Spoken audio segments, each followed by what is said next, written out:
In the late hours of Thursday the 15th August evening, SpaceX CEO Elon Musk made a bizarre declaration over Twitter. Nuke Mars, he told his 27.8 million followers. A tech billionaire acquiring nukes to smash into the nearest planet seems like a scrap James Bond storyline. But Musk has previously claimed there's scientific merit to the idea. Musk has a different idea about to turn the uninhabitable place into lovely new neighborhoods. Back in 2015, the billionaire famously suggested the best way to terraform Mars and make it suitable for human habitation is by hitting it with nuclear weapons. The theory behind Elon's plan relies on melting the polar ice caps of Mars to release CO2 into the atmosphere to create a greenhouse effect, which increases pressure and temperature, meaning humans could potentially move around Mars with just a breathing apparatus. Musk's other idea is a giant artificial sun that gradually releases the gas over time. Nuclear weapons sounds like a drastic idea, but compared to pulsating suns, it could be both faster and slightly more realistic. The optics are questionable, to say the very least. During a 2015 appearance on The Late Show with Stephen Colbert, Musk mentioned the same idea, and Colbert responded with incredulity. "You're a supervillain. That's what a supervillain does."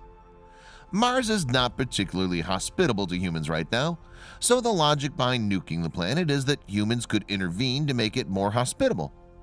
Scientists were not entirely convinced by Elon's plan and feared nuking the red planet would be counterproductive and make it even less hospitable. In this video, Engineering Today will discuss why Elon Musk wants to nuke Mars, how the plan could work, and why it may not practically. Let's get into details.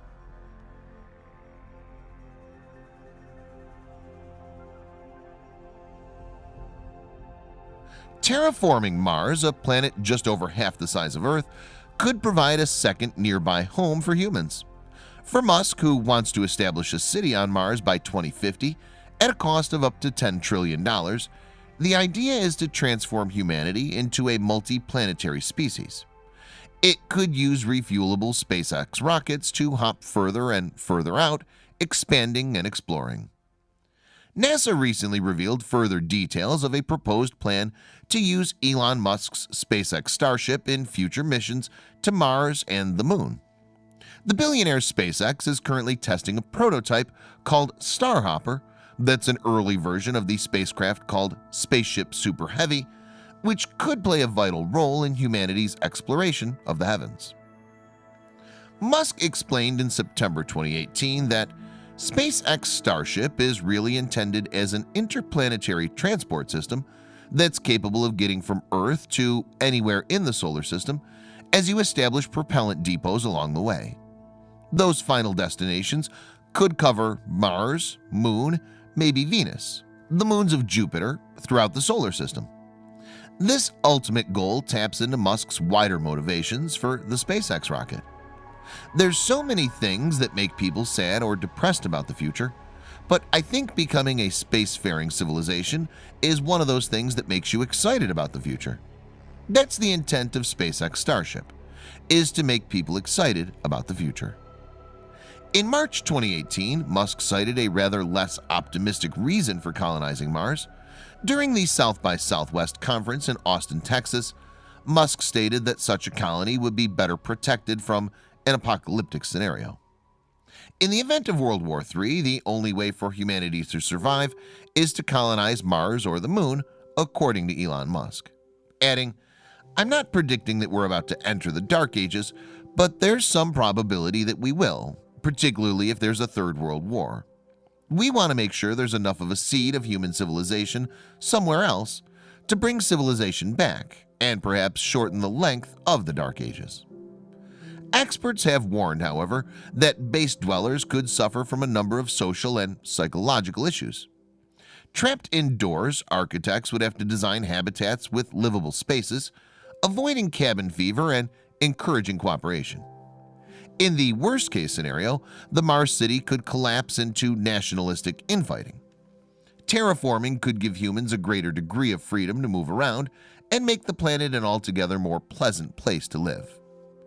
It's not the first time Musk has suggested using nuclear technology to boost humanity's plans for Mars. In July 2019, he recommended nuclear rockets would be a great area of research for NASA, boosting trips to Mars that could cut down on the flight time to just 100 days.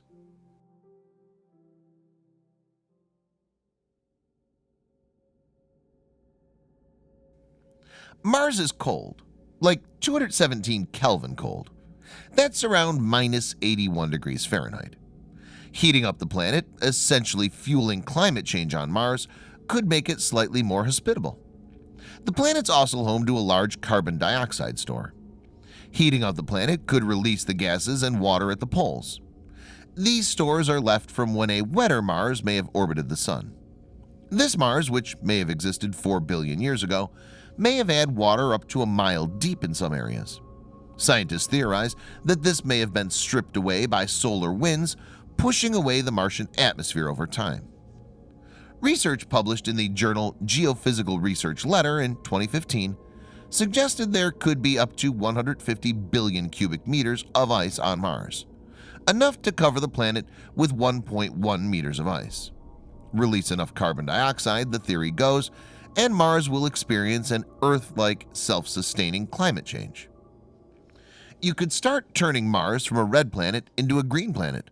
Michael Shara, curator of the American Museum of Natural History's Astrophysics Department, said in a statement, "Nuclear weapons aren't the only way that humans could melt the planet's polar caps." Shara offered some alternatives, like finding a way to guide asteroids to Mars' poles, or covering the poles in a fine black dust to absorb sunlight and heat them up. But many ideas involve transporting heavy equipment to Mars, which could be very expensive. Nukes are fairly compact and immensely powerful, offering a lot of bang for the buck. Using nukes might not be the best public relations move, but modern thermonuclear weapons can be designed to leave very little fallout, Shara said, and wouldn't pose much danger centuries after they hit. It could take firing thousands of them over the course of decades to start the greenhouse effect, Shara said. After that, it might only be centuries before people could start buying vacation homes on Mars.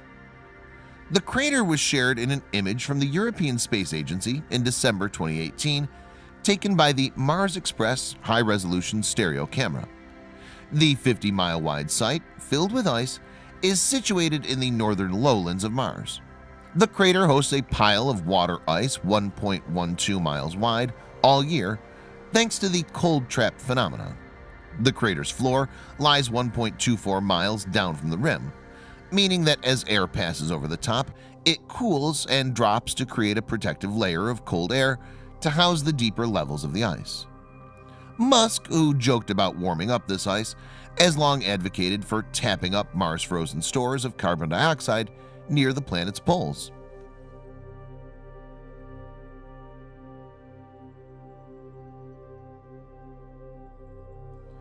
It's a clever idea in principle, Shara said.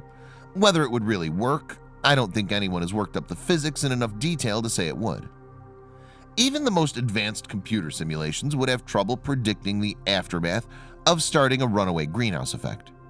Gary King, a microbiologist at Louisiana State University, thinks bombing the red planet would not be the best approach. Cloud formation could have a dampening effect, for instance, cooling Mars rather than warming it, King told. The nuke concept could be worse than ineffectual, some scientists have said. Namely, it could backfire, ushering in a phenomenon known as nuclear winter, akin to the asteroid impact that killed off the dinosaurs, wherein you generate so much dust and particles that they literally block out a significant portion of incoming sunlight, cooling down the planet, climate scientist Michael Mann of Penn State University told in 2015. Musk's plan has faced scrutiny from the scientific community. Bruce Jakosky of the University of Colorado Boulder and Christopher S. Edwards of Northern Arizona University published a paper in the journal Nature Astronomy in July 2018, arguing that strategy might not even work, that Mars doesn't harbor enough CO2 today to achieve significant warming, even if all the stuff were liberated into the atmosphere. Studying existing technology and estimates of Mars carbon dioxide stores, the results suggest that there's not enough CO2 remaining on Mars to provide significant greenhouse warming were the gas to be emplaced into the atmosphere. In addition, most of the CO2 gas in these reservoirs is not accessible and thus cannot be readily mobilized.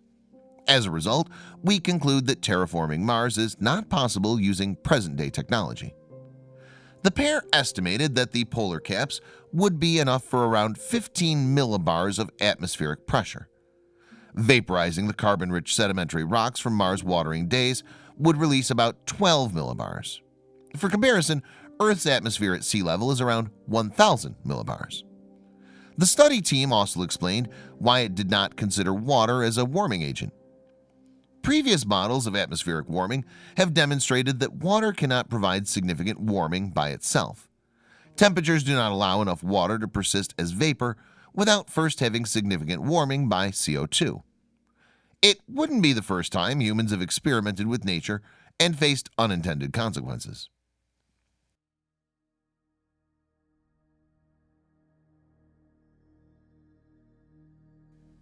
Whether the idea of terraforming Mars with nuclear weapons works or not, Musk's space company, SpaceX, has been working on the Starship spacecraft that will eventually transport humans to the moon. The SpaceX Starship space vehicle will aim to travel to Mars in the future and set up a base on the planet. SpaceX is working on building two orbital Starship prototypes named Mark 1 and Mark 2 at facilities in Texas and Florida respectively. An early prototype of the SpaceX Starship, called the Starhopper, completed a few tests before it will be conducting another one soon after it was delayed for hazard analysis by the FAA. No date has been announced yet for the next flight test of SpaceX Starhopper. Transforming frigid, dry, and radiation-blasted Mars into a more clement world aligns with Musk's long-term goals. He wants to help humanity colonize the Red Planet. The reusable SpaceX Starship could start launching satellites as early as 2021 and people by 2023. Musk believes humanity will be able to find a permanent settlement on the Red Planet in just over 3 decades. Thanks for watching. Please subscribe for more videos like this. Hit the like button if you find the video interesting, and kindly provide your valuable feedback in the comment section. This will help us to improve.